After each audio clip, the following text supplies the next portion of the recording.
Isang kilalang negosyante si Richard. 45 taong gulang, may-ari ng isang oil company. Sa yaman at ginhawa ng kanyang buhay, hindi pa din niya nahahanap ng babaeng para sa kanya. Ngayon ay tumatanda na siya. Nais na niyang makapag-asawa, pero wala pa din siyang nakikita na natitipuhan niya. Simple lang naman ang hanap niya.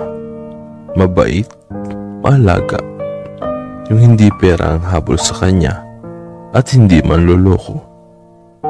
Wala siyang pakialam sa kung anong anyo niya o saan siya galing. Ang mahalaga ay mahal niya ng totoo at may mabuting intensyon. Marami ring naghahangad na maangkin si Richard. Hindi lang sa yaman ito sa buhay, kundi din sa walang kupas na kagwapuhan at kabaitan. Tumulong din ang kanyang mga kaibigan sa paghahanap. Madaming beses na siya sinet up sa blind date at lahat ay hindi niya gusto. Magaganda ang pinipili ng kanyang mga kaibigan para bumagay sa pisikal na anyo niya. Pero sa kahit anong ganda na kanyang nakikita, hindi pa din niya ito nagugustuhan. May isa siyang naka-blind date na ubod ng ganda, sexy, matangkad, saktong-sakto sa kanya, pero nung malaman niyang pera lang ang habol nito, agad siyang umayaw. Isa na rin ang babaeng kanyang nakilala. Mabait, maganda, saktong-sakto sa kanyang hinahanap, pero inamin ng babae na may boyfriend na siya at pinilit lamang siya ng mga magulang nito. Hindi matutumbasan ang kabiguan na nararamdaman ni Richard sa tuwing siya'y makikipag-blind date. Sa tagal na niya sa business world, alam na alam niya ang tingin ng mga tao at kung ano ang gusto nito sa isang tingin lamang, kaya nahihirapan siyang makahanap ng may mabuting intensyon. Malapit nang mawala ng pag-asa si Richard. Sa usapang negosyo ay walang tigil ang kanyang bibig sa pagsasalita na siya ay kinakahanga ng kanyang mga kasamahan. Pero pag pinag-uusapan na ang pag-ibig at mga babaeng kinakasama ng kanyang mga partners, ay agad tinitikaw ang kanyang bibig. Hindi alam ni Richard kung ayaw ng tadhana sa kanya o sadyang malas lang siya pagdating sa pag-ibig. Nasa isip na rin niya na mag-isa na lamang siya habang buhay. Ngunit nabago lahat yun nang may makilala siyang isang babae. Pauwi na sana si Richard sakay ng sasakyan nang may nakakuha ng kanyang atensyon. Isang babae. Nagbebenta ito ng tinapay sa gilid ng kalsada kasama ang hindi katandaan na tiyak ay nanay nito. Titig na titig si Richard sa babae. Animoy, ngayon pa lamang nakakita ng maladiwatang ganda na babae. Simple lang ang pananamit nito. Hindi gusgusin o madumi. Napakalinis. Sobrang bilis ng tibok ng puso ni Richard at hindi niya alam kung anong rason nito. Agad na bumaba si Richard upang masilayan ng malapitan ng babae. Bili na po kayo ng tinapay. Pati ang boses nito ay napakaganda. Biglang napahinto si Richard at nagdalawang isip na lapitan ng babae. Ni sa tanang buhay niya ay ngayon lamang siya nakaramdam ng pagkatorpe at kinakabahan ng dahil lang sa isang babae. Napaigtat si Richard nang liningon siya ng babae. "Sir, bili na po kayo ng tinapay." Ani nito habang nakangiti. Parang papatayin na ata si Richard dahil sa magandang ngiti nito. "Pabili ako ng 5. Ani niya. Hindi pa din kumakalma ang kanyang puso. "Madami-dami din tayong naibenta ngayon, anak. Sa wakas, mababayaran na rin natin ang matrikula mo." Saad ng ginang sa tabi ng babae. Nay, ibili nyo na lang po yan ng gamot nyo para sa sakit nyo. Ako na ang bahala sa matrikula ko. Sagot naman ng magandang babae habang inaasikaso ang tinapay na binili ni Richard na nakikinig sa kanila. Ay hindi, kaya nga ako kumakayod ng mabuti para makapagtapos ka na ng nursing mo. Tsaka meron pa naman akong gamot, anak, kaya huwag kang mag-alala. Nanay naman, konting tiis na lang, Ana, makakaahon din tayo.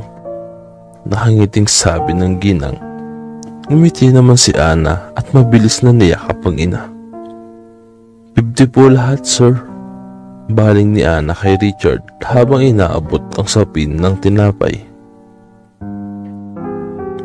Kinuha naman yun at naglahad ng 1,000 at nagpasalamat. Akmang maglalakad na sana si Richard nang tawagin siya ulit ni Ana. Sir, sukli niyo po. Saad ng dalaga. No, keep the change. Pero sir, malaki po itong binayad mo. It's fine. Nakangiting saad ni Richard saka bumalik na sa kanyang kotse. Narinig niya pang nagpasalamat ang dalaga na siyang ikinangiti niya lalo. Nang makapasok sa kotse ay walang tigil pa rin na pinagmamasdan ni Richard si Ana na nakangiting nagtitinda. Kumirot ng kanyang puso nang maalala ang pinag-uusapan ng mag-ina habang siya'y bumibili. Hindi niya ma-imagine kung anong pinagdadaanan ng dalaga para sa kanyang pag-aaral, pero isa lang ang alam niya. Mahirap ito. Sa sumunod na araw, hindi alam ni Richard kung anong nagudyok sa kanya para tulungan si Ana, basta ang alam niya ay may espesyal silang koneksyon. Inutusan ni Richard ang kanyang driver na ibigay ang envelope na naglalaman ng pera kay Ana. Nasa loob lamang siya ng ibang kotse na sinakyan niya kahapon. Pinagmamasdan kung anong magiging reaksyon ni Ana kapag natanggap ang sobre. Naguguluhan pang tinanggap ni Ana ang sobre. Ang driver naman ang nag-abot at dali-daling bumalik sa sasakyan nila. Nanatili lamang ang mga mata ni Richard na nakatanaw sa babae. Napatakip ng bibig si Ana nang tuluyang nabuksan ng sobre at unti-unting bumuhos sa kanyang luha. Nilingon-lingon pa ng dalaga ang paligid. Animoy may hinahanap tsaka pinakita ng lihim ang sobre sa kanyang ina. Narinig ko, sir. Summa cum laude daw yan, ani ng kanyang driver. Talaga? Sumilay ang ngiti ni Richard nang marinig ang balita, saka tiningnan muli si Ana na nakayakap na ng mahigpit sa kanyang ina. Parang hinaplos ang puso ni Richard nang makita ang eksenang iyon. Ang masayang mukha ni Ana habang nakayapo sa ina nito ang siyang nagpapasaya sa kanya. Masaya siyang nakatulong kahit hindi siya nito kilala. Hindi malilimutan kailanman ni Ana ang kung sino man ang nagbigay sa kanya ng pera. Gustong gusto niya ito makilala o makita man lang dahil nais niyang magpasalamat ng buong puso dahil sa nagip nito ang kanyang pag-aaral. Nakasanayan na ng driver ni Richard na dumaan sa pwesto nila Ana sa sumusunod na araw. Para bang hindi nakukumpleto ang araw ni Richard kung hindi man lang niya nasisilayan ang dalaga. Kahit na sa malayo, masaya at buo na ang araw ng lalaki. Dito na rin napatunayan ni Richard na siya ay may gusto kay Ana. Kahit simple at ordinaryo lamang ang dalaga. Nahihiya pa din siyang lapitan at magpakilala, lalong-lalo na sobrang layo ng agwat ng edad nila. Kung iisipin ng iba na nahihibang na si Richard, ay wala siyang pake dahil gustong gusto niya ang babae. Hindi siya nito nilulubayan o umaalis sa isip niya. Isang araw, hindi mapakali sa pag-alala si Richard nang malamang nagkasakit ang ina ni Ana at dinala ito sa ospital, kaya hindi niya ito nakita nagtitinda ng tinapay. Gusto man niyang puntahan para malamang maayos ang kalagayan ng kanyang ina. Ayun niyang pumunta at magpakilala roon at bigyan sila ng pera para pambayad, gayong hindi naman sila magkakilala.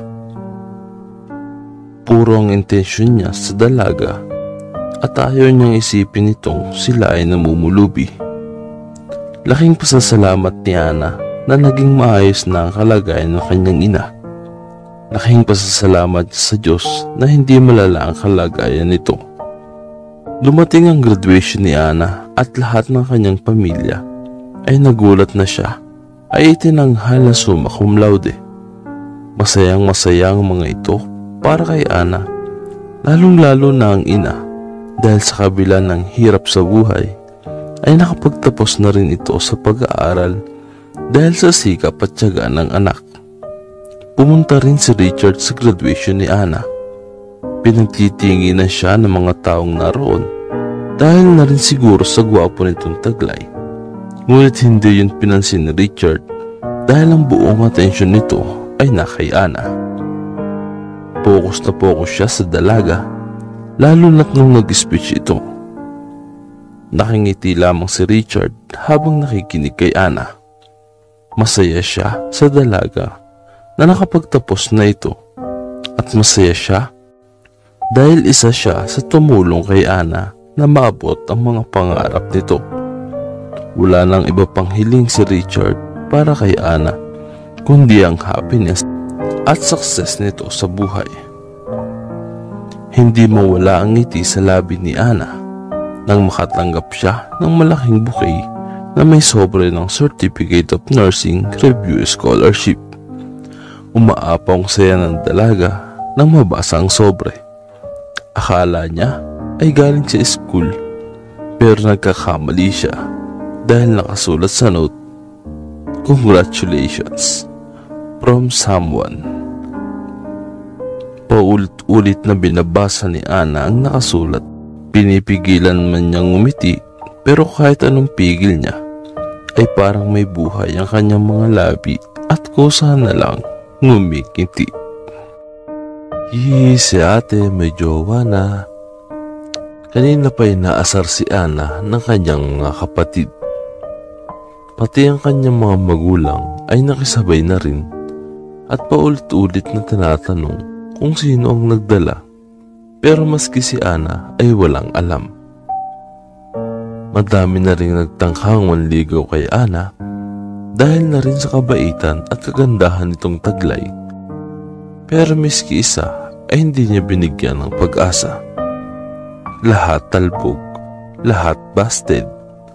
Wala ring interes si Ana sa mga lalaki dahil mas nakatuon ang kanyang pansin sa pagkamit ng kanyang mga pangarap para sa pamilya. Bumalik na naman ang mga dating araw ni Ana kung saan nagtitinda siya sa gilid ng kalsada ng tinapay kasama ang kanyang ina. Kahit na nakagraduate na ang dalaga ay hindi pa din siya tumitigil sa pagtitinda para may panggastos sa pamilya. Isang araw, may isang batang nag-abot kay Ana ng asul na rosas na paborito niya. Nagulat pa siya nung una at hindi makapaniwala. Start your day with a smile. Someone. Automatic na napangiti si Ana nang mabasa ang note. Ang ngiti sa kanyang mga labi at kilig na nadarama ay hindi na natanggal hanggang sa matapos ang araw. Sa kabilang banda, abot ngiti sa langit si Richard nang matanggap ni Ana ang ipinadala niyang bulaklak at sulat. Pinagmamasdan niya lang ang dalaga habang ito'y nagtitinda. Para sa kanya, masaya na siyang makita ang dalaga mula sa malayo. Stalker man itong ginagawa niya, pero ito lamang ang nakakapagpakumpleto ng kanyang araw. Ang masilayan ang magandang dilag na si Ana. Dumating ang araw na pinakahihintay at pinakaasam ni Ana ang maging isang ganap na nurse. Lahat ng pagsisikap, paghihirap niya ay nasuklian na rin. Ramdam na niya ang success sa buhay ngayong isa na siyang professional na nurse. Alam niyang marami pa siyang pagdadaanan sa bago niyang simula at alam niyang lahat ng yun ay kanyang malulutasan dahil alam niya sa sarili na siya'y matapang at hindi basta-basta sumusuko. Kahit na mahirap ang trabaho ni Ana, walang tulog at ilang minuto lamang ang pahinga ay masaya naman siya. Masaya niyang inaalagaan ng kanyang mga pasyente. Mrs. Smith, kalmado at banayad na tawag sa isa sa mga paboritong pasyente ni Ana. Andyan ka na pala, anak ko. Sumilay ang ngiti ni Ana nang marinig niyang tawagin siya ng anak ko ni Mrs. Smith. Para na mag-ina ang turingan ni Ana at ni Mrs. Smith. Malapit sila sa isa't isa at palaging nagkukwentuhan. Sa tuwing bumibisita si Ana para i-check ang matanda, kusa na lamang nawawala ang kanyang pagod, lalo na kapag inihilod siya nito. Masaya si Ana na napamahal na at walang problema ang mga pasyente sa kanya, lalo na si Mrs. Smith. Madami nagsasabi ng baldita at palaaway ang matanda, pero iba naman ang tingin ni Ana dahil mabait ito at maalaga rin. Kumusta na ho ang kalagayan ninyo? Tanong ni Ana habang chinecheck ang matanda. Narinig niya itong nagbuntong hininga, kaya agad siyang napatingin. Ito, mag-isa. Namimiss ko ang unika iho ko. Matagal na rin simula nung kami nagkita. Mabuti na lamang at nandito ka para alagaan ako. Nakangiting saad ni Mrs. Smith kay Ana. Ngumiti naman si Ana sa sinabi ng matanda.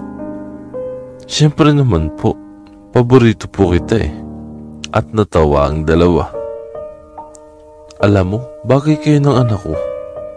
Gwapo din yun at madaming pera. Hayaan mo, ipapakilala kita sa kanya at para magkamubutihan kayo.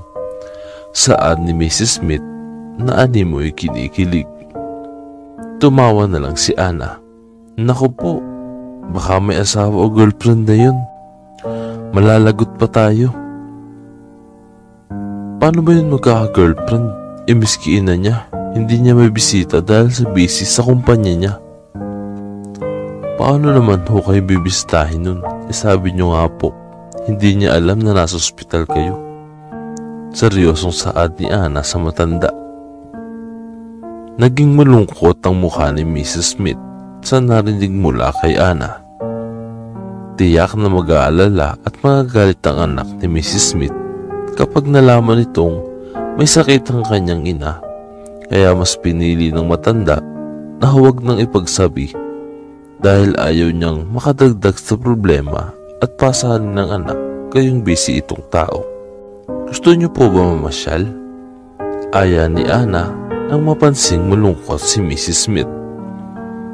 Bilang nurse ng matanda, alam ni Ana na mahirap sa parte nito na walang kalam-alam ang anak sa kalagayan ng ina. Sige ba? Kusang nagliwanag ang mukha ni Mrs. Smith sa aya ni Ana. Hatak-hatak ang wheelchair ni Mrs. Smith. Pinasyal ni Ana ang matanda sa likod ng hospital na kung saan may garden at preskong hangin. Hindi mauubusan ng kwento ang dalawa at tawanan. Kahit may sakit si Mrs. Smith, kita pa din sa mukha niya ang kagalakan at hindi nauubusan ng energy. Nakikinig lamang si Ana sa walang katapusang kwento ng kanyang pasyente at kahit kailan ay hindi siya napagod sa pakikinig dito. Masaya ang dalawa sa kanilang pahinga. Nilalanghap ang preskong hangin habang pinagmamasdan ang mga makulay na bulaklak. Sa kabilang banda, pinagmamasda naman ni Richard mula sa malayo si Ana. Bagay na bagay sa kanyang suot na uniforme na nurse. Mas lalo pa itong gumanda. Ngunit ng mga oras na yun ay napukaw ng kanyang mata ang matanda na hatak-hatak ni Ana. Tinitigan niya iyon ng mabuti. Iniisip kung bakit pamilyar ang mukha nito. Agad na bumaba si Richard at lumapit sa pwesto ni Ana. Habang papalapit siya, ay mas lalo pa niyang namukaan ng matanda at narinig ang boses nito. Gumuhit sa mukha ni Richard ang pagkagulat, lalo na tuluyan na niyang nakita ang mukha ng matanda. Ang boses at mukha nito. "Ma?" Tawag ni Richard sa matanda. Lumingon si Ana, pati na rin si Mrs. Smith. At parang huminto ang mundo ni Mrs. Smith nang makita ng harap-harapan ng anak. Hindi makapaniwala si Richard sa nakitang kalagayan ng ina. Hindi niya aakalaing ganito ang kanyang madadatnan, gayong ang alam niya ay nasa States ito para doon mamalagi. "Ma, what happened?" Tanong ni Richard sa ina nang mahimasmasan sa pagkagulat. Si Mrs. Smith naman ay kinabahan at hindi mapakali nang makaharap ang anak. Richard, nauutal pang tawag ni Mrs. Smith sa anak nito. Hindi handa ang sarili sa posibleng mangyari. Hindi na nagdalawang isip pa ang anak na yakapin ang kanyang ina. Matagal na panahon na magmula nang huling magkita ang dalawa, kaya ganun na lamang ang pagkamis ni Richard sa ina niya. Madaming atraso ang lalaki sa kanyang ina, ngunit miski isang beses ay hindi siya bumawi dahil palagi itong sulusol sa trabaho. "Anak ko, patawarin mo ko at hindi ko sinabi sa'yo. Ayaw ko lamang na ikay mag-alala." Saad ni Mrs. Smith nang may hatid siya ni Richard sa kanyang kwarto. Nakasunod lamang si Ana sa kanila, nagmamasid sa mag-ina. Masaya si Ana kay Mrs. Smith dahil nangyari na rin ang isa sa inaasam nito. Nakingiti lamang niyang pinagmamasdan si Richard na inaasikaso ang ina. Talagang ang gwapo ito at maskulado. Isang tingin pa lamang ang maiisip mo ng galante. Ngunit nang mas lalong pinagtitigan ni Ana si Richard, ay mas lalo itong naging pamilyar sa kanya. Para bang nakita na niya ito sa kung saan. Hindi niya lamang maalala iyon. Nabalik sa huwisyo ang dalaga nang tawagin siya ni Mrs. Smith para ipakilala kay Richard. Hindi niya alam, pero bigla lamang siyang nakaramdam ng kaba nang lumapit kay Richard. Siguro dahil baka may mga tanong ito parte sa kalagayan ng kanyang ina na hindi niya alam. Kalmado lamang si Richard nang makaharap si Ana, pero sa kaloob-looban niya ay para siyang atakihin sa puso o sa lakas ng tibok nito. Nanlalamig ang kanyang kamay at parang ilang minuto na ay may himatay na siya sa kakaibang pakiramdam. Pamilyar na pamilyar itong nararamdaman niya.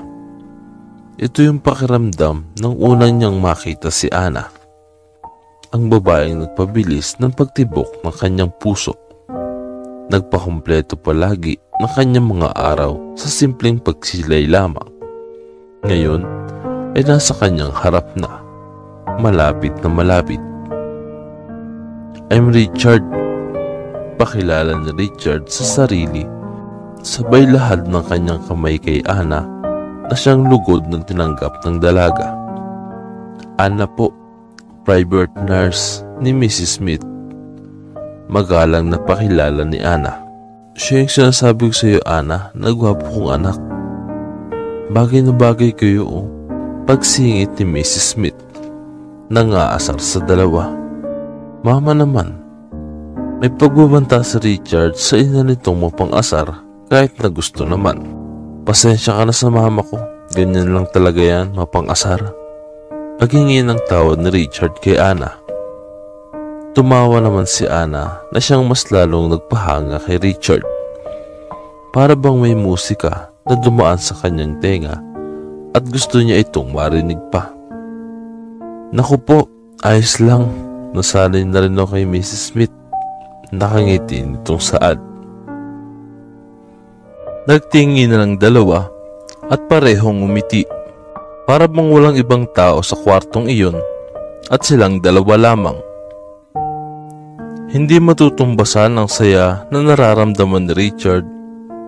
Ngayong nakaharap na niya ang babaeng matagal na niyang gustong makilala at masilayan ng malapitan. Tunay ngang maaabot mo rin ang iyong inaasam kapag ikay matiyagang naghintay at nagsisikap. Pati na rin si Ana. Masaya at hindi makapaniwala na magkikita silang muli ng taong nagligtas sa kanya sa mga panahong kailangan niya ng pera para sa kanyang pag-aaral. Nagkita na ba tayo dati? Hindi mapigil ang pagtanong ni Ana kay Richard. Ha? Ikaw yung bumili ng 5 piraso ng tinapay sa amin. Tapos binigyan mo ko ng 1,000 bilang pambayad pero hindi ka na humingi ng panukli. Saad ni Ana na siyang nagpahanga kay Richard. Matagal na panahon na yun at hindi mag-aakala ang binata na matatandaan pa yun ng dalaga, gayong isang maliit na halaga lamang iyon. Ikaw yung taong nagligtas sa akin nung panahong wala akong may pambayad sa pagkuha ng exam. Isa ka sa mga dahilan kung bakit andito na ako ngayon. Maraming salamat. Buong pusong pasasalamat ni Ana sa taong kaharap niya ngayon. Hindi niya malilimutan ang araw na walang-wala si Ana. Todo kayod ang dalaga at ang ina nito sa pagtitinda para lamang may pangbayad sa exam ang dalaga. Pero sadyang mapagkait ang tadhana at maliit lamang ang kita noon. Sapat lamang sa pangkain at pagbili ng gamot ng kanyang ina. Pero laking pasasalamat niya at dumating si Richard. Siya ba yung sinasabi mo na lalaki na nag-abos sa'yo ng 1,000? Tanong ni Mrs. Smith. Nakikinig lamang sa dalawa habang nakahiga sa kama. Nakangiti namang hinarap ni Ana ang matanda at malugod na tumango. Opo, siya po iyon. Nabigla lamang si Ana nang hinampas ni Mrs. Smith ang anak nito. Bakit naman 1,000 lang ang binigay mo? Napakakuripot mo talaga. Malay ko ba, ma, kung alam ko lang na wala siyang pambayad, edi sana binigyan ko ng 10,000 o ako na nagpaaral. Saad naman ni Richard na siyang ikinatawa ng dalawang magkaharap. Ito na ata ang pinakamasayang araw para kay Richard. Hindi lang na nakita niya muli ang kanyang ina, pati na rin si Ana. Nakilala na rin niya at napagmasdan ng malapitan at hindi lang yun, naalala din siya nito. Buong pasasalamat ni Richard kay Ana dahil sa pag-aalaga nito sa kanyang ina. Hindi man niya ito kaanak o kadugo, buong puso pa rin niya itong inalagaan. Hindi na rin nagtagal si Richard sa ospital dahil may meeting pa siya sa opisina. Ayaw man niyang iwan ng ina at magtagal pa pero importante ang kanyang meeting. Nangako naman siyang babalik agad. Hindi na mabura sa labi ni Richard ang kanyang ngiti. Hanggang sa makarating sa opisina at nagsimula ang meeting, nakangiti pa rin siya at nasa good mood. Hindi niya aakalaing darating din ang araw na inaasam niya at ito na nga't nangyari na ay hindi matutumbasan ng kahit anong salapi ang kanyang kasiyahan. Naging maayos ang meeting ni Richard. May ilan pa siyang inasikasong papeles bago bumalik sa ospital gaya ng pinangako niya sa kanyang ina. Nang makarating siya roon, Mag-isa na lamang ang kanyang ina na nakahiga. Wala na si Anna. "Did she leave already?" tanong ni Richard. Tinutukoy si Anna. Tumango naman si Mrs. Smith. "Oo, off duty na siya kasi." "Naku, ang batang iyon. Halos hindi na yun umuwi. Kakabantay sa akin para lang hindi ako mapag-isa." Nakaramdam bigla ng lungkot si Richard sa narinig mula sa ina. Hinawakan niya ang kamay nito at hinagkan. "Ma, I'm sorry sa lahat ng pagkukulang ko bilang anak." "No anak, it's okay. I understand you and I'm happy na napupulpil mo na lahat ng pangarap mo." Nakangiting saad ni Mrs. Smith. Pinapagaan ng loob ng anak. Ngumiti din naman si Richard. Iniisip niya kung gaano siya kaswerte sa kanyang ina. Napaka-understanding nito at mabait. Nabalik ulit ang usapan ng dalawa kay Anna. Buong atensyon ni Richard ay nasa kanyang ina habang nagkukwento kung gaano kaalaga at kabait si Anna. Nakangiti lamang na nakikinig si Richard.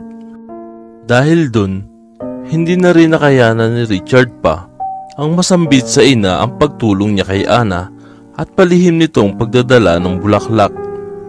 Inamin niya sa ina na matagal na niya itong kilala at pinagmamasdan sa malayo. Literal na nagulat si Mrs. Smith sa narinig mula sa anak.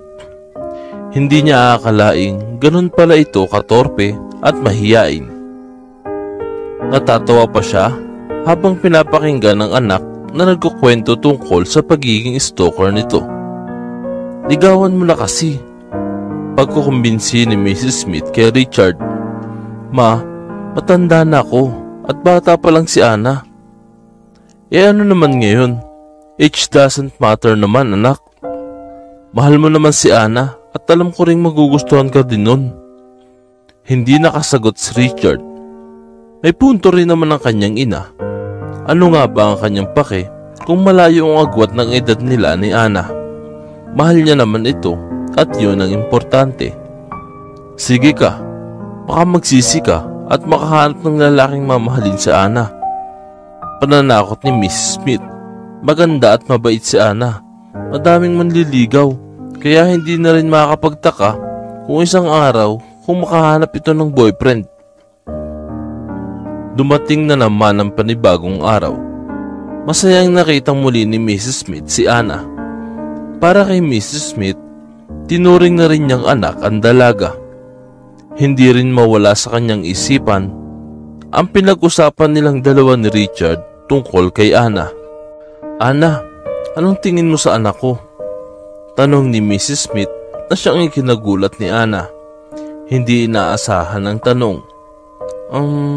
Okay naman po siya. Mabait tsaka gwapo." Nahihiyang sagot ni Anna. Napangiti si Mrs. Smith sa naging sagot ng dalaga. Sa tingin pa lang nito, alam niyang may interest din ang dalaga kay Richard. "Alam mo ba, crush ka ng anak ko." Hindi mapigilang sambit ni Mrs. Smith. Alam niyang wala sa lugar ang matanda para ipagsabi yun. Pero ayaw niya namang maging sawi ang kanyang anak, gayong matagal na pala nitong gusto ang dalaga. "Sa totoo lang, ikaw ang dahilan kung bakit kami muling nagkita. Matagal ka na niyang pinagmamasdan mula sa malayo. Makita ka lamang niya, buo na ang kanyang araw," pag-amin pa ni Mrs. Smith. Walang salita ang lumabas sa bibig ni Anna. Gulat na gulat siya sa sinabi ni Mrs. Smith. Hindi siya makapaniwala. "Nahihiya lamang ang anak ko na kumausap sa iyo." "Ako rin naman ho, nahihiya din kausapin siya. Dahil syempre nga po, mataas ang estado niyo sa buhay at ordinaryong babae lang ho ako." Malungkot na pag-amin ni Anna. Hinawakan ni Mrs. Smith ang kamay ng dalaga. "Iha, lagi mong pakakatandaan na ang pagmamahal ay hindi kailanman nasusukat sa kung anong estado niya sa buhay.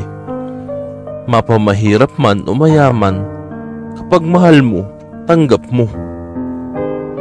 Galing rin ako sa mahirap na pamilya. Ang daddy ni Richard ang mayaman. At minsan ko na ring inisip ang estado ng buhay naming dalawa. Pero hindi yun hadlang dahil mahal at tanggap namin ang isa't isa. At alam kong ganun din si Richard sa'yo. Dagdag pa ni Mrs. Smith na may mga ngiti sa labi. Napaisip bigla si Ana sa sinabi ni Mrs. Smith. Kung sa bagay ay totoo naman ang sinabi nito. Hindi pa man niya nagugustuhan ang anak nito, pero alam niya nagsisimula na ring tumibok ang kanyang puso nung una pa lang nilang pagkikita. Nagdaan ang mga araw at patuloy pa rin sa pagbisita si Richard sa kanyang ina at para na rin masilayan si Ana. At nandun pa rin ang kilig at saya ng lalaki kapag nakikita niya ang dalaga. Mas lalong lumalalim ang kanyang nararamdaman nang makasama na niya ito. Si Ana naman ay naguguluhan na rin sa kanyang nararamdaman. Sa tuwing nagkikita sila ni Richard, ay walang pasubali ang kanyang saya at tuwa. Pero sa tuwing hindi niya ito nakikita, ay hinahanap niya ito.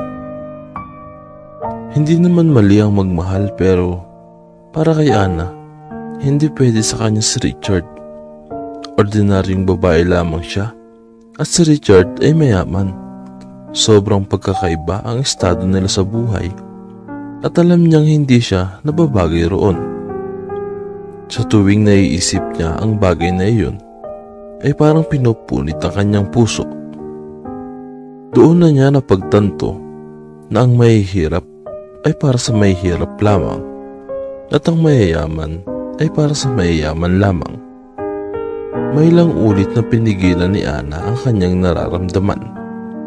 Pinipigilan ang sarili na mas lalong mahulog sa gwapong matanda, pero kahit anong pilit niya, hindi pa din siya magwawagi. I will miss you, Iha. Malungkot na saad ni Mrs. Smith nang ma-discharge na siya sa ospital. Nalungkot din si Ana at niyakap ang ginang. Mamimiss din po kita. Hindi niya akalaing ito na pala ang huling araw ni Mrs. Smith sa ospital, pero masaya din siya sa ginang dahil malusog at malakas itong aalis sa ospital. Nabigo rin ang kanyang puso nang inisip na ito na ang huling araw na makikita niya si Richard. I'll visit you if I have a free time, okay? Nakangiting saad ni Mrs. Smith. Nalulungkot rin ang ginang na makaalis sa ospital. Hindi lamang hindi na niya makikita si Ana, kundi alam niyang hindi na magkikita ang dalawa. Gayong siya lamang ang dahilan kung bakit patuloy na nasisilayan ni Richard si Ana. Can I get your number? Kalmadong saad ni Richard nang makalapit kay Ana. Kahit kalmado siya at mahinahon, sa loob-loob niya ay walang tigil sa pagtambol ng malakas ang kanyang puso. Nagulat si Ana sa narinig, pero ibinigay rin niya ang kanyang number. Tawagan mo lang ako kapag may nangyaring masama kay Mrs. Smith. I'm ready to assist. Saad niya at ngumiti rin. Tumango lamang si Richard at ngumiti sa narinig sa dalaga. Doon na niya napagtanto na iba si Ana sa ibang babae. Kung sa babae, kapag hiningi ng lalaki ang number, ay iba na ang nasa isip nito. Pero si Ana ay iba dahil gusto niya lamang makatulong kay Mrs. Smith. Doon napahanga si Richard kay Ana sa pagiging inosente at mabuti nitong puso. Malapit na ang 75th birthday ko ha. Make sure makakapunta ka. Paniguradong tanong ni Mrs. Smith kay Ana. Tumango naman si Ana at nagbigay ng approve kay Mrs. Smith na siyang ikinatawa nito. Para kay Mrs. Smith, malungkot man na hindi na sila araw-araw makikita ni Ana. Pero napagtanto niyang hindi lang ito ang huling beses na magkikita sila ni Ana. Naging bahagi na ito ng kanyang buhay at ito ang dahilan kung bakit masaya siya sa pag-i-stay sa ospital sa kabila ng pagkamis ng kanyang anak, at si Ana pa mismo ang dahilan kung bakit muli silang nagkita ng kanyang anak.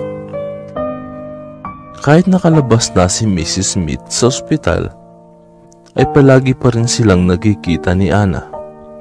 Mas lalo pang naging masaya ang matanda dahil nakakapasyal sa kung saan. Masaya naman si Ana na makitang malusog at masagana si Mrs. Smith. Para bang isang malaking accomplishment yun para sa kanya. Dahil nalalapit na ang karawan ni Mrs. Smith, pumunta si Ana sa isang mamahaling mall para maghanap ng kanyang susuotin. Alam niyang enggrande at puro mayayaman ang mga naroon sa party. Ayaw niya namang mapahiya ang sarili at magmukhang pulubi. Hi! Napaigtad si Ana dahil sa biglaang bati ng kung sino man sa kanyang likod. Lumaki lalo ang mga mata ni Ana nang makita si Richard sa kanyang harapan. Hi! Nahihiyang bati niya at ngumiti. May I know why are you here? Tanong ni Richard. Bibili kasi ako ng damit para sa birthday ni Mrs. Smith. Ayoko namang magmukhang pulubi doon. Nahihiyang sagot niya at tumawa pa. You look good on everything. Papuri ni Richard na siyang ikinamula ng pisngi ni Ana. Natameme ang dalaga. Hindi alam kung anong isasagot. Nakayuko lamang siya dahil sa kilig at kahihiyan. Nakingiti naman siyang pinagmasdan ni Richard.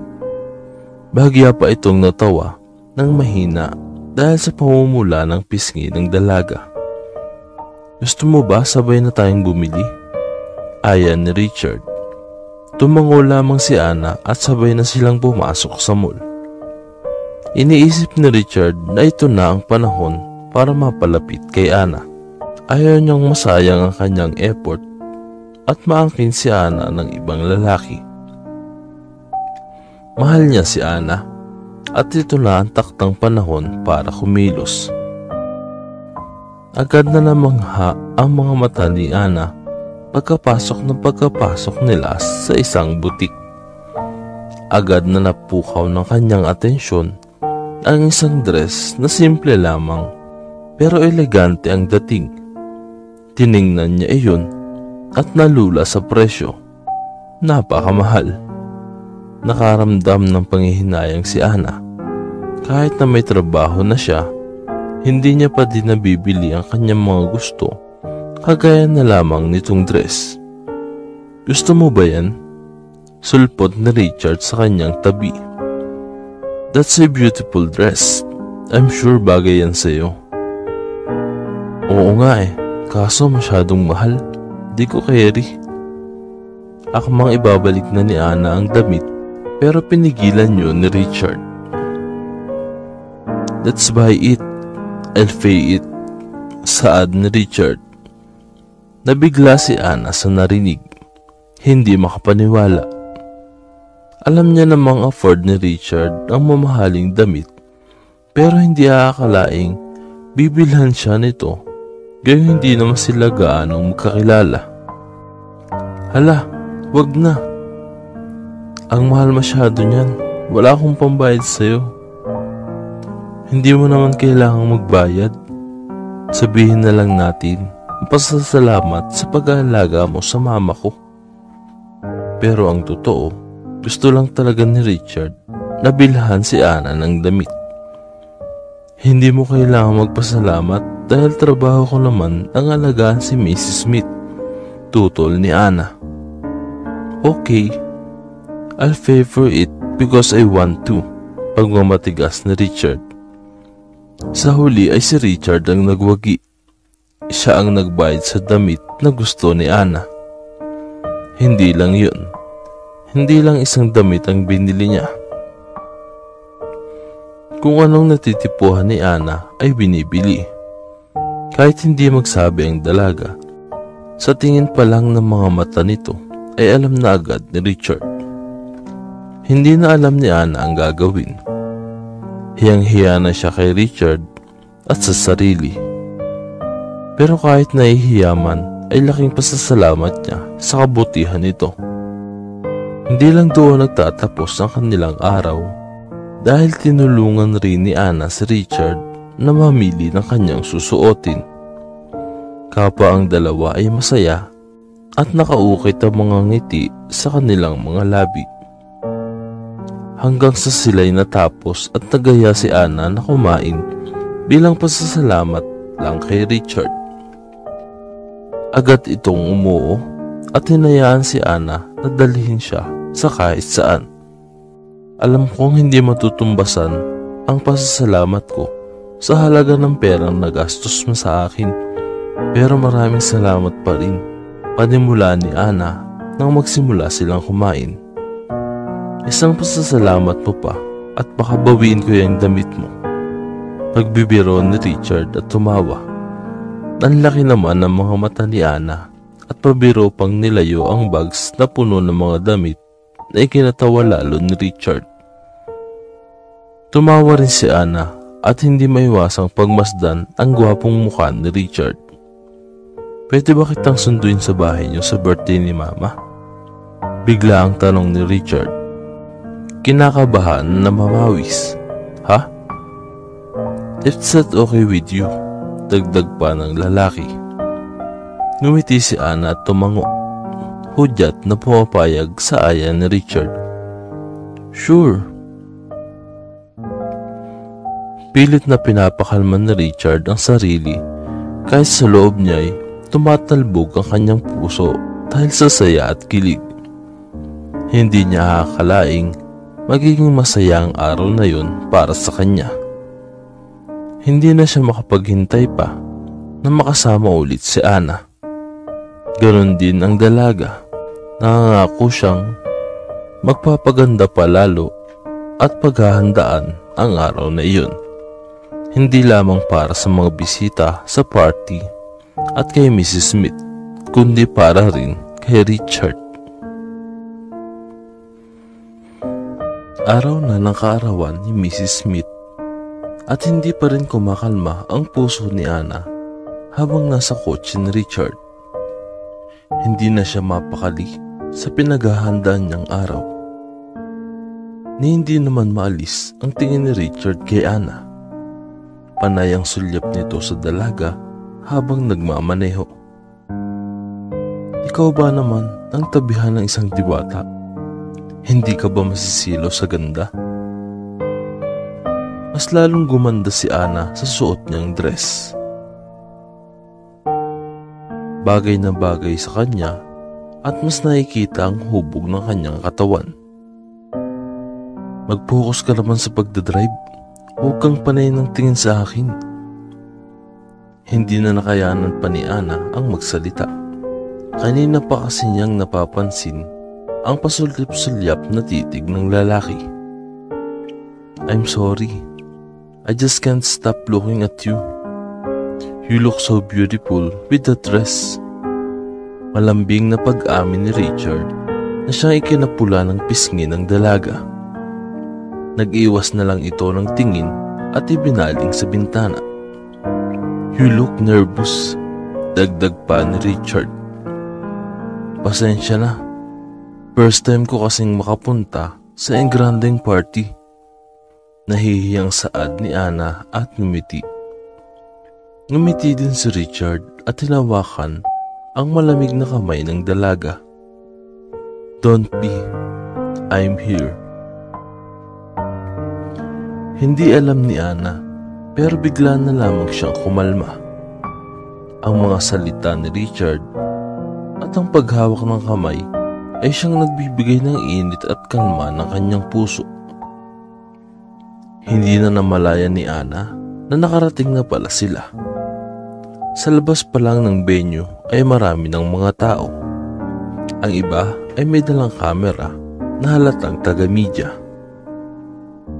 Lumabas si Richard sa sasakyan at tumikot para pagbuksan si Ana. Lumabas naman ito at nagpasalamat. Nagngitian ang dalawa at hindi binitawan ni Richard ang kamay ng dalaga. Dinumog ng mga tao ang dalawa.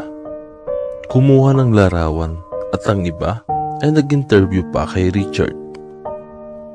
Tinatanong kung girlfriend ba niya ang kasama pero wala itong sinagot ni isa at pilit na umalis.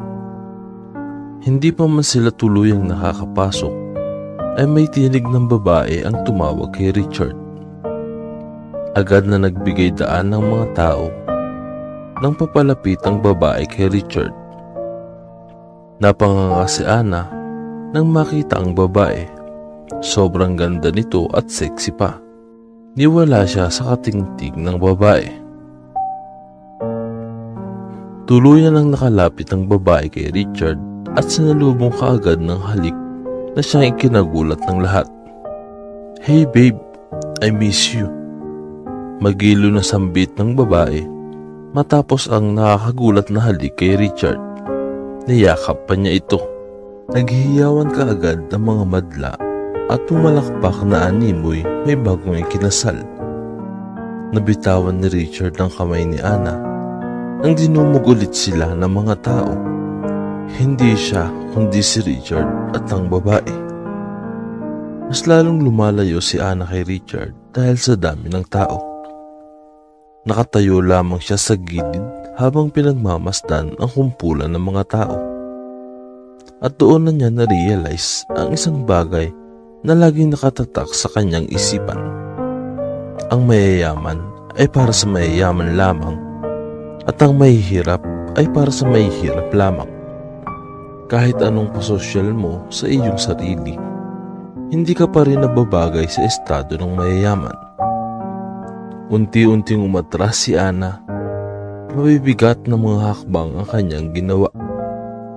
May luhang pumapatak at mabilis niya yung pinahid. Sa huling pagkakataon ay muling nagtagpo ang mga tingin ni Ana at Richard, kaya dali-daling umalis si Ana sa lugar. Masaya at excited siyang pumunta, pero lahat ng yun ay naglaho na lamang nang dahil lang sa isang pangyayari. Habang naglalakad pa paalis, ay doon na napatunayan ni Ana na may nararamdaman siya kay Richard. Gusto niya ito. Pero walang patutunguhan lahat ang kanyang nararamdaman dahil malabong magustuhan siya nito dahil may girlfriend na ito at tiyak na ginamit lamang siya bilang pampalipas oras. Mas lalong sumikip ang dibdib ni Ana nang iniisip niya iyon. Habang mas maaga pa, ay titigilan na niyang mas lalong magustuhan pa si Richard dahil delikado ito. Bawal ito. Hanap ng hanap si Richard kay Ana. Bawat sulok ng lugar ay nahanap na niya pero wala siyang mahanap miski ano nito. "Richard, come on. Mag-i-start na ang party. I'm sure kanina pa tayo nahanap ni tita." Aya ni Laura ang humalik kay Richard. "Mauna ka na. May hinahanap pa ako." Pasimpleng sagot ni Richard kay Laura. Hindi man lang binalingan ng tingin. Nakaramdam ng inis si Laura. "Sino ba ang hinahanap mo? Yung girl ba kanina? Girlfriend mo ba yun?" Ang pangit-pangit nun. Hindi na natapos pa ni Laura ang nais niyang sasabihin nang tinignan siya ni Richard. Matalim, mata sa mata. "Isang tawag mo pang pangit sa kanya. Baka magpa-plastic surgery ka nang wala sa oras." "And please Laura, stop being pathetic. I don't like you and will never be. May iba akong mahal, kaya sana respetuhin mo yun." Seryosong saad ni Richard at iniwan si Laurang napanganga. Hanggang sa matapos ang party, hindi na muli pang nakita ni Richard si Ana. Sinubukan niya itong tawagan pero cannot be reached ang dalaga. Gusto man niyang hanapin pa ang dalaga pero hindi niya magawa dahil kailangan niyang alalayan ng ina sa party. Walang ibang nasa isip sa Richard noon kundi si Ana lamang. Alam niyang nasaktan niya ito at nagagalit siya sa sarili dahil hindi niya lamang ito napuntahan at magpaliwanag lamang para naman gumaan ang pakiramdam ni Ana. Kaya sa sumunod na mga araw ay wala siyang inaksayang panahon at hinanap si Ana, pero bigo pa rin siya. Walang Ana na nagpakita, pero hindi sumuko si Richard. Mahal na mahal niya ang dalaga nang dahil lang sa isang insidente na hindi niya naman ginusto. Hanggang sa dinala siya ng kanyang mga paa sa isang lugar na hindi niya inaasahang makakabalik muli siya. Ang pwesto kung saan nagtitinda si Ana kasama ang kanyang ina, at ang pwesto kung saan unang nabihag ang kanyang puso. At doon, nakita ng kanyang mga mata si Ana na nagtitinda. Napatawa siya nang mahina sa nakita. Sa lahat ng lugar, dito lang pala niya mahanap ang dalaga. Gumaan ng konti ang kanyang pakiramdam. Habang papalapit si Richard kay Ana, mas lalo siyang napamahal sa dalaga. Kahit nagdaan ng mga panahon, hindi pa rin siya nagsasawang pagmasdan ito kahit nasa malayo lamang.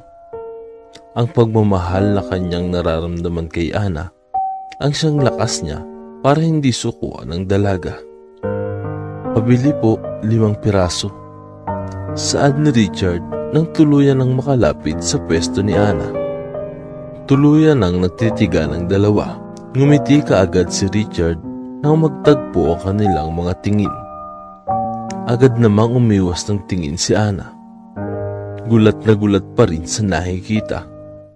Hindi makapaniwalang andito sa kanyang harapan si Richard.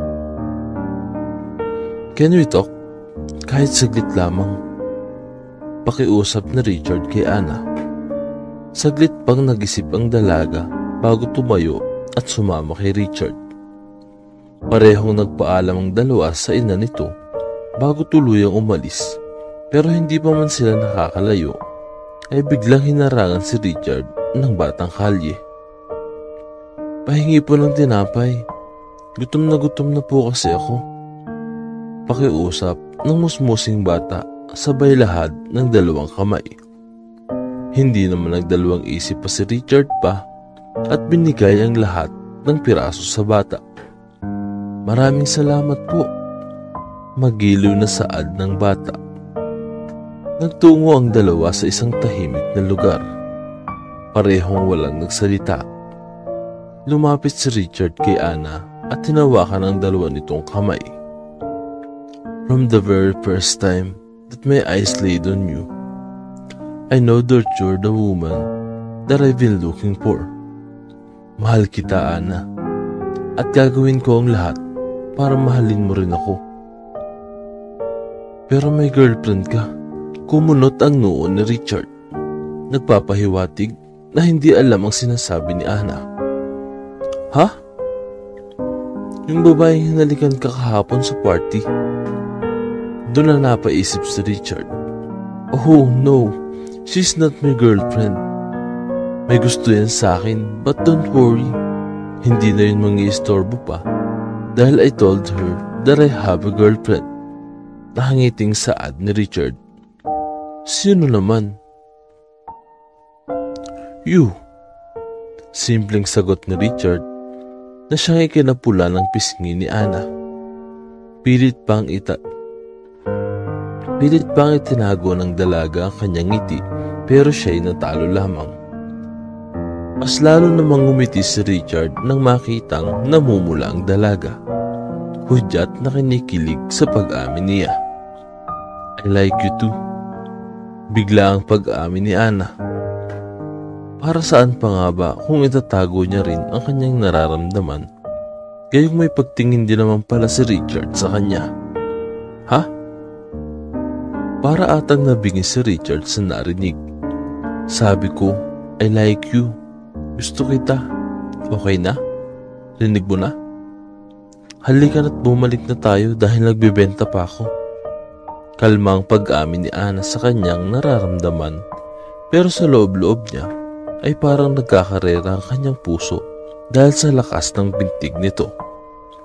Hindi niya aakalaing darating ang panahon na mararanasan na din niyang ang magmahal at mahalin. Dahil sa kahihiyan ay dali-daling naglakad si Ana. Iniwan si Richard na nakatulala. Nang maramdamang hindi ito sumunod, ay nilingon niya ito at pinuntahan sa kahinawakan ng kamay para sabay silang naglakad. Muling nagtagpo ang tingin ng dalawa, saka gumuhit ang ngiti sa mga labi at sabay na naglakad. Walang sinuman ang makakapigil pa kay Richard at Ana. Ang babaeng matagal nang hinahagan ni Richard ay nakapiling na rin niya. At ang lalaking nagligtas at tumulong kay Ana sa pagtupad nito sa kanyang mga pangarap ay habang buhay niyang pasasalamatan ng pagmamahal. Hindi kailanman nasusukat ang pagmamahal sa edad at estado sa buhay, kundi nasusukat ito sa kung gaano mo kamahal ang isang tao at tanggapin kung ano man siya.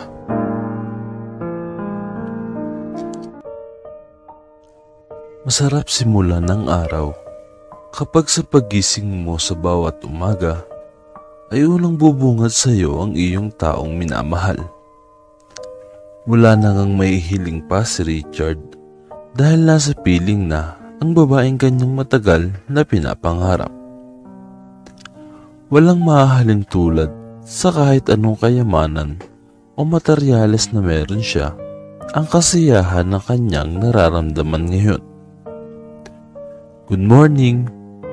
Paunang bati ni Richard nang naimulat na ni Ana ang kanyang mga mata. Good morning! Bati rin ni Ana at ngumiti kay Richard. Nabigla na lamang si Richard na isinisiksik ni Ana ang kanyang sarili at yumakap dito. Lumitaw ang ngiti ni Richard at niyakap din si Ana, saka ito hinagkan sa kanyang noo. I want to spend my whole life with you, ani ni Richard. Nakayakap pa din kay Ana. Would you like to go to USA with me? Tanong nito. Sandaling katahimikan ang namayani sa dalawa bago iniangat ni Ana ang kanyang ulo saka tiningnan si Richard. Bibigyan ko ng scholarship ang mga kapatid mo at papatayuan natin na magandang bahay ang mga magulang mo. Nakangiting saad ni Richard. Ang dami mo nang naitulong sa akin. Yung pagbigay pa nga ng pera noon, malaki na yun, paano pa kaya yan? Ako na ang bahala sa pamilya ko, Richard. Segunda ni Ana. Gusto man niya ang inoffer ni Richard sa kanya, pero ayaw niya maging pabigat dito. Malaki na ang naitulong ni Richard sa kanya at ayaw niyang iisipin ng lalaki na pera lamang ang habol niya. I respect your decision, but if you need help, huwag kang mahihiyang magsabi sa akin, okay? My money is your money too. Gustong gusto ni Richard na tulungan si Ana na mapabuti ang buhay ng kanyang magulang at mga kapatid, pero nire-respeto din niya ang desisyon nito at ayaw niyang puwersahin ng nobya. Kung hindi mo alam, nakapagkuha na ako ng visa papuntang USA. Plano ko sanang mag-abroad para doon ipagpatuloy ang pag-nurse ko. Tsaka plano ko sanang kumuha ng specialization. Ani ni Ana na ikinagulat ni Richard. Really?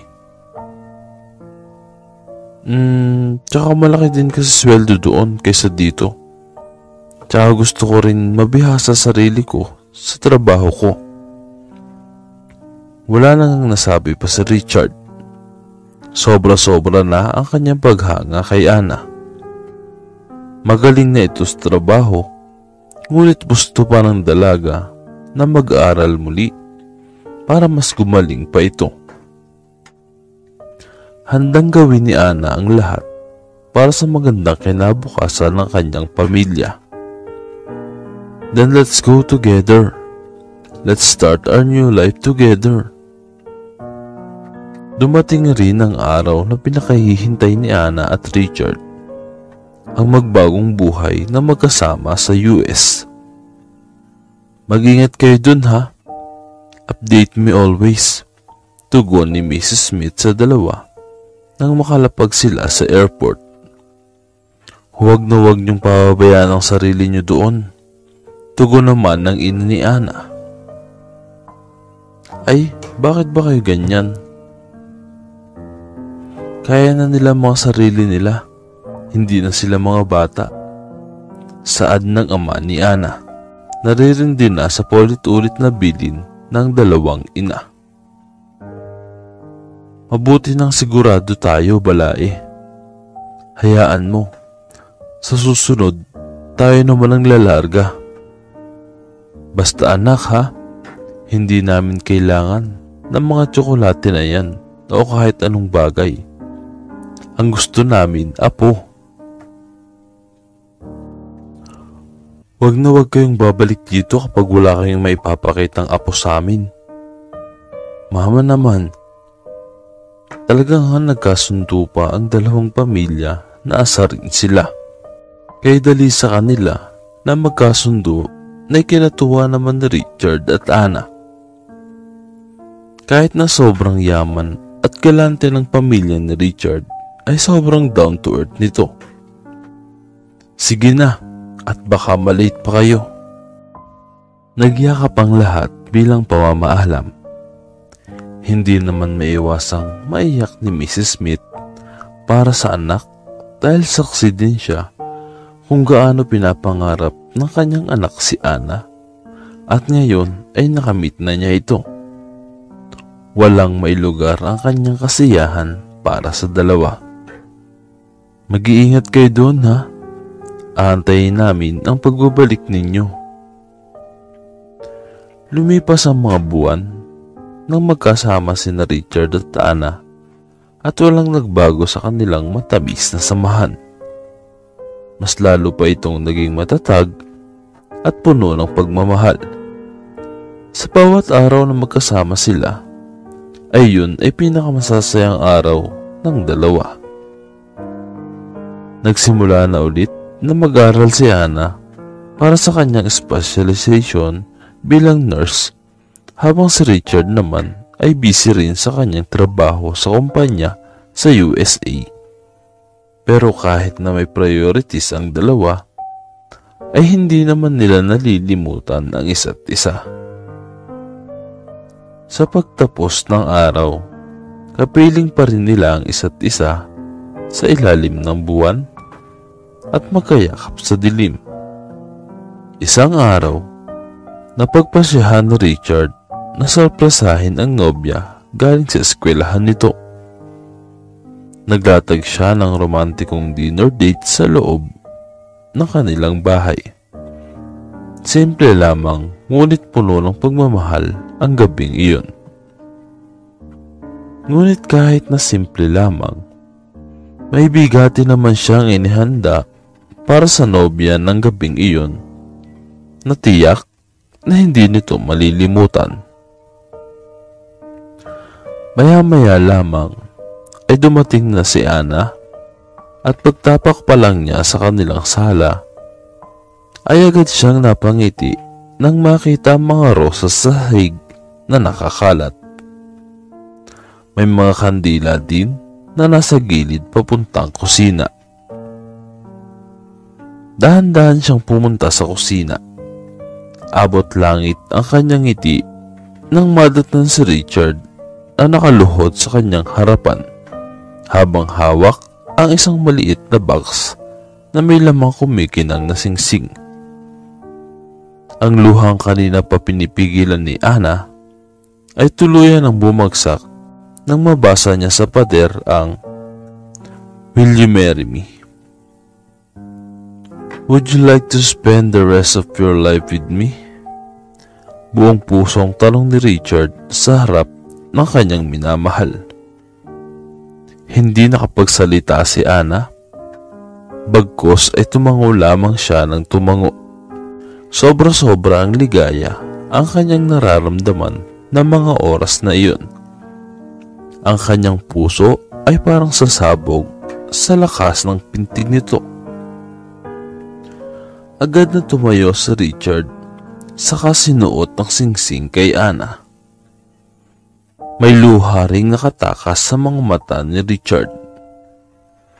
Niyakap niya ng mahigpit ang dalaga, saka hinagka ng noo nito. Masaya siya. Masayang masaya. Thank you. Thank you so much for coming to my life. Maluhang saad ni Richard. Tumango si Ana. Umiiyak pa din. Salamat rin. Salamat at hindi mo ako sinukuan. Saad niya, saka hinalikan si Richard. Sinuklian naman ni Richard ang halik ni Ana at mas hinapit pa ng mahigpit ang katawan ng dalaga para mas lumalim ang halik ng kanilang pinagsaluhan.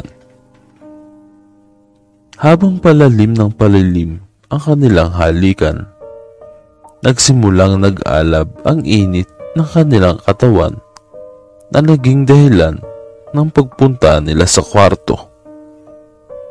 Naging mainit at mahaba ang gabi ni Ana at Richard. Pareho nilang dinadama ang pagmamahal ng isa't isa. Lahat ng magkarelasyon ay pinapangarap na may harap sa altar. Dalawang nagmamahalan na mag-iisang dibdib sa harap ng Diyos na habang buhay na magsasama sa hirap at ginhawa, sa sakit man o kalusugan. Ito na nga ang pinakahihintay ni Richard. Hindi siya mapakali sa kanyang kinatatayuan at mukha pang matatae dahil sa kaba at excitement na nararamdaman. Huminahon ka, iho. Ikakasal kayo ni Ana. Hindi siya manganganak. Pabirong saad ng ama ni Ana sa tabi niya. Pasensya na po, sobrang bilis ng tibok ng puso ko. Hindi ako mapakali. Tinapik siya ng ama ni Ana. Yan din ang nararamdaman ko nang ikasal ako sa ina ni Ana. Natural lamang iyan, iho. Lalo na't ang minamahal mo ang iyong makikita na maglalakad. Isa lamang ang bilin ko sa iyo. Alagaan at mahalin mo ng buong puso ang aking anak. Wala yang ibang inisip kundi ang magkaroon kami ng magandang buhay. Mahal na mahal ko ang anak ko. Habaan mo rin sana ang iyong pasensya at pag-intindi sa kanya. Seryosong aniya ng ama, saka tinapik ang balikat ni Richard. Kahit naman po hindi niyo ako bilinan, ay alam ko na ang gagawin sa anak ninyo. Nangangako po ako na hindi ko papabayaan ang mahal niyong anak at iintindihin at mamahalin siya ng higit pa sa buhay ko. Biglang tumunog ang kampana. Kasabay ang pagbukas ng pinto at diluwa roon ang pinakamagandang babae sa lahat ng naroon, si Ana. Kitang-kita na ang malaking bilog sa kanyang tiyan habang inaalalayan ng kanyang dalawang ina sa kanyang buhay, si Mrs. Smith at ang ina niya. Nagbunga rin ang pagmamahalan ni Ana at Richard. Ito na ang kanyang tahanan, pahinga at buhay. Sabay nilang haharapin ang bukas ng magkasama. Kasama ang bago nilang minamahal. Ang pag-ibig ay hindi lang puro masaya. ang pag-ibig ay mahirap rin. Ang pag-ibig ay paulit-ulit na pag-intindi, pagtitiis, pag-aaruga at pagpapaubaya. Dumating din ang panahon na ito. Madami silang naging pagsubok pero hindi ito nahadlangan ng kahit sino at kahit na anong bagay. Ito na nga ang tadhana ni Anna at Richard, ang isa't isa. Maraming salamat sa lahat. This beautiful story was written by the admin itself. More beautiful Kilig love stories to come. Thank you all so much sa walang sawang pagsuporta. Kung hindi pa kayo nakapag-subscribe, please subscribe and click the bell